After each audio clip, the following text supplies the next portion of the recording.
ಮಾನವನ ಜೀವನ ಯುಗಗಳಲ್ಲಿ ಕನ್ನಡ ಅತ್ಯಧಿಕ ಅಂಧಕಾರದಿಂದ ಕೂಡಿದೆ. ಇದು ಘೋರ ಕತ್ತಲೆಯ ಕಲಿಯುಗ. ನಾವು ಮಾನವರು ಅನೇಕ ಆವಿಷ್ಕಾರಗಳನ್ನು ಮಾಡಿದ್ದೇವೆ, ಪರಮಾಣು ವಿಭಜನೆ ಮಾಡಿದ್ದೇವೆ, ಹಾಗೂ ಚಂದ್ರದಲ್ಲಿ ಪಾದಾರ್ಪಣೆ ಮಾಡಿದ್ದೇವೆ. ಹೀಗೆ ಸಾಕಷ್ಟು ಮುಂದುವರೆದಿದ್ದೇವೆ. ಆದರೆ ಆಶ್ಚರ್ಯಕಾರಿ ಸಂಗತಿ ಎಂದರೆ ಗತಕಾಲದಲ್ಲಿ ನಮಗೆ ಪ್ರತಿಯೊಂದು ವಿಷಯದ ಮೇಲೆ ಪೂರ್ಣ ನಿಯಂತ್ರಣವಿತ್ತು. ಆದರೆ ಇಂದು ಪ್ರಗತಿಯ ಹೆಸರಿನಿಂದ ನಾವು ಈ ಧರಣಿಯ ಬಹುಭಾಗವನ್ನು ವೃಕ್ಷಹೀನ ಮಾಡಿದ್ದೇವೆ. ಇದಲ್ಲದೆ ಕಾಡು ಭೂ ಸವಕಳಿಯನ್ನು ತಪ್ಪಿಸುತ್ತದೆ. ಅರಣ್ಯ ಅಥವಾ ವನವನ್ನು ಬೆಳೆಸಲು ಬೇಕಾಗುವ ಅವಧಿಗಿಂತ ಶೀಘ್ರವಾಗಿ ಅದರ ವಿನಾಶವನ್ನು ಮಾಡಲಾಗುತ್ತಿದೆ. ನಮ್ಮ ಸ್ವಯಂಕೃತಾಪರಾಧದಿಂದ ಮರಳುಗಾಡಾಗಿ ಸೃಷ್ಟಿಯನ್ನು ಪರಿವರ್ತಿಸಿದ್ದೇವೆ. ನಾವು ಮನುಷ್ಯವಾಸಕ್ಕೆ ಯೋಗ್ಯವಲ್ಲದ ಹೊಸ ಮರುಭೂಮಿಯನ್ನು ನಮ್ಮ ಸ್ವಯಂಕೃತಾಪರಾಧದಿಂದ ಸೃಷ್ಟಿಸುತ್ತಿದ್ದೇವೆ.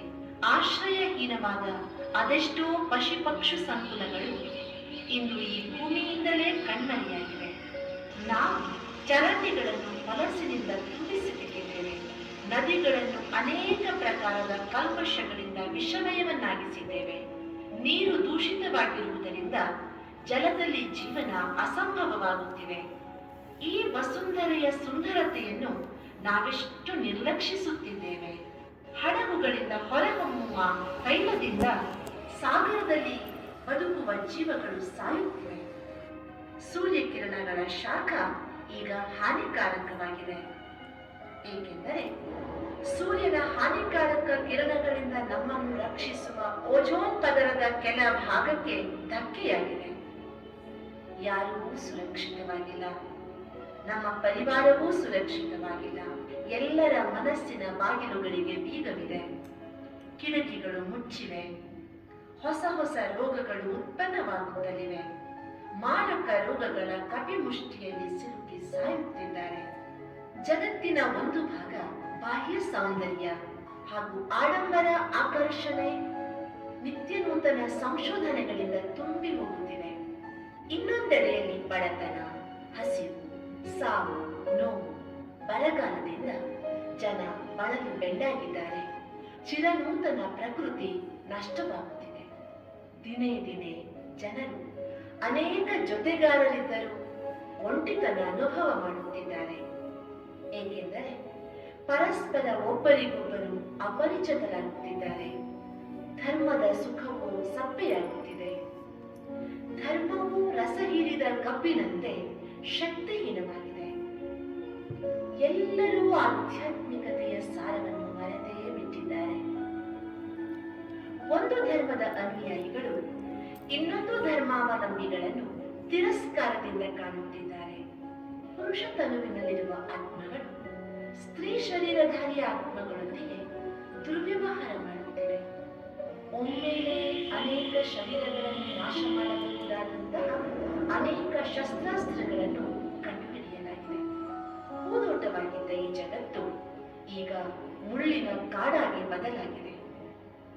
ಈ ಸೃಷ್ಟಿ ತನ್ನ ಒಂದು ಚಕ್ರ ಸುತ್ತಿ ಸಮಾಪ್ತಿ ಮಾಡಿ ಸ್ವರ್ಗದಿಂದ ನರಕದವರೆಗೆ ತಲುಪಿಬಿಟ್ಟಿದೆ. ಜಗತ್ತಿನಿಂದ ಪ್ರಕಾಶ ಕ್ಷಯಿಸುತ್ತಲಿದೆ. ಅನೇಕ ಮಹಾನ್ ಆತ್ಮಗಳು, ಉತ್ತಮ ವಿಚಾರವಂತರು, ಪ್ರಾಜ್ಞರು ಈ ಸೃಷ್ಟಿಯನ್ನು ಪಾತಾಳಕ್ಕೆ ಹೋಗುವುದರಿಂದ ರಕ್ಷಿಸಲು ಮನಪೂರ್ವಕವಾಗಿ ಪೂರ್ಣ ಶಕ್ತಿಯಿಂದ ಪ್ರಯತ್ನ ಮಾಡಿದರೂ ಪರಿವರ್ತನೆ ಪ್ರಕೃತಿ ನಿಯಮ. ಪ್ರತಿಯೊಂದು ವಸ್ತು ಸತೋ ರಜೋ ತಮೋಗಳಲ್ಲಿ ಕ್ರಮಿಸುತ್ತದೆ. ಕ್ಷಣ ಕ್ಷಣಕ್ಕೂ ಶಕ್ತಿ ಕ್ಷಯಿಸುತ್ತಲೇ ಹೋಗುತ್ತದೆ.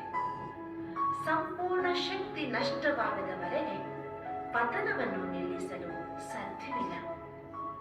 ಈಗ ಕೇವಲ ಆಧ್ಯಾತ್ಮಿಕ ಶಕ್ತಿಯೊಂದೇ ಪ್ರಕೃತಿಯನ್ನು ಪುನಃ ಅದರ ಸತೋಸ್ಥಿತಿಗೆ ತರಬಲ್ಲದು. ಆಧ್ಯಾತ್ಮಿಕ ಶಕ್ತಿಯು ಅನಂತವಾದ ಮತ್ತು ಅತಿ ಶುದ್ಧವಾದ ಶಕ್ತಿಯಾಗಿದೆ. ಇದು ಕೇವಲ ಏಕೈಕ ಪರಮಪಿತ ಪರಮಾತ್ಮನಿಂದಲೇ ದೊರಕುತ್ತದೆ. ಪರಮಾತ್ಮ ಶಕ್ತಿಯು ಪರಮ ಪವಿತ್ರವೂ ಅನಂತವೂ ಆಗಿದೆ. ಈಗ ಆ ಸಮಯ ಒದಗಿ ಬಂದಿದೆ. ನಾವೀಗ ನಮ್ಮ ಚಿತ್ತವನ್ನು ಈ ಮಾನವ ವಂಶವೃಕ್ಷದ ಎಲೆಗಳು, ರೆಂಬೆ ಕೊಂಬೆಗಳಿಂದ ತೆಗೆದು ಈ ವೃಕ್ಷದ ಬೀಜದೆಡೆಗೆ ಗಮನ ಹರಿಸೋಣ. ಪರಮಪಿತ ಪರಮಾತ್ಮನೇ ಈ ಕಲ್ಪವೃಕ್ಷದ ಬೀಜವಾಗಿದ್ದಾರೆ. ಈಗ ತನು ಮನಗಳನ್ನು ಸ್ಥಿರಗೊಳಿಸಿ ಹಾಗೂ ತಮ್ಮ ಆಂತರಿಕ ಶಕ್ತಿಯನ್ನು ಭ್ರೂಮಧ್ಯದಲ್ಲಿ ಕೇಂದ್ರೀಕೃತಗೊಳಿಸಿ ನೀವು ಜ್ಯೋತಿ ಸ್ವರೂಪ ಆತ್ಮರಾಗಿದ್ದೀರಿ. ಈ ಚರ್ಮ ಚಕ್ಷುಗಳಿಂದ ಆತ್ಮನನ್ನು ನೋಡಲು ಸಾಧ್ಯವಿಲ್ಲ. ಸೂಕ್ಷ್ಮಾತಿ ಸೂಕ್ಷ್ಮ ಆತ್ಮ ನೀವಾಗಿದ್ದೀರಿ. ತಮ್ಮಲ್ಲಿ ಸುಷುಪ್ತ ರೀತಿಯಲ್ಲಿ ಶಕ್ತಿಯ ಶೇಖರಣೆಯಿದೆ. ಕೇವಲ ಅದನ್ನು ಜಾಗೃತಗೊಳಿಸುವ ಅವಶ್ಯಕತೆ ಮಾತ್ರವಿದೆ. ಈ ಶರೀರವೇನೋ ನಿಮ್ಮದೇ, ಆದರೆ ನೀವು ಶರೀರವಲ್ಲ. ಈ ಶರೀರದಲ್ಲಿ ಹೊಳೆಯುತ್ತಿರುವ ಆತ್ಮ ಜ್ಯೋತಿ ನೀವಾಗಿದ್ದೀರಿ. ಈ ಸತ್ಯತೆಯನ್ನು ಅರಿತು ಮನವನ್ನು ಈ ವಿಚಾರಗಳಲ್ಲಿ ತೊಡಗಿಸಿ ನೀವೊಂದು ಅದೃಶ್ಯ, ಅವಿಭಾಜ್ಯ ಹಾಗೂ ಅತಿ ಸೂಕ್ಷ್ಮ ದಿವ್ಯ ಜ್ಯೋತಿರ್ಬಿಂದು ಸ್ವರೂಪ ಆಧ್ಯಾತ್ಮಿಕ ಶಕ್ತಿಯಾಗಿದ್ದೀರಿ.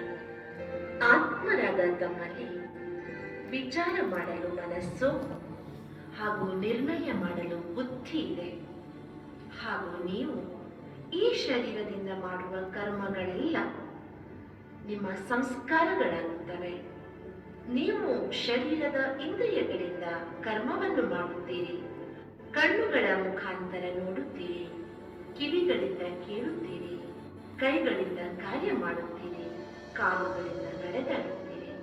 ಆದರೆ ಕಣ್ಣು, ಕಿವಿ, ಕೈ ಇದಾವುದೂ ನೀವಲ್ಲ. ತಾವಂತೂ ಪ್ರಕಾಶ ಸ್ವರೂಪರಾಗಿರುವಿರಿ. ತಮ್ಮ ಭೌತಿಕ ಶರೀರ ಅಳಿಯಬಹುದು, ಆದರೆ ಆತ್ಮರಾದ ನೀವು ಅಮರರಾಗಿದ್ದೀರಿ. ಪರಮಾತ್ಮನೊಂದಿಗೆ ಸಂಬಂಧ ಜೋಡಿಸಿ ನಿಮ್ಮ ಆಧ್ಯಾತ್ಮಿಕ ಶಕ್ತಿ ಪುನಃ ಜಾಗೃತಗೊಳ್ಳುವುದು. ಪರಮಾತ್ಮನೇ ಸರ್ವಶಕ್ತಿಗಳ ಅನಾದಿ ಆಗರನ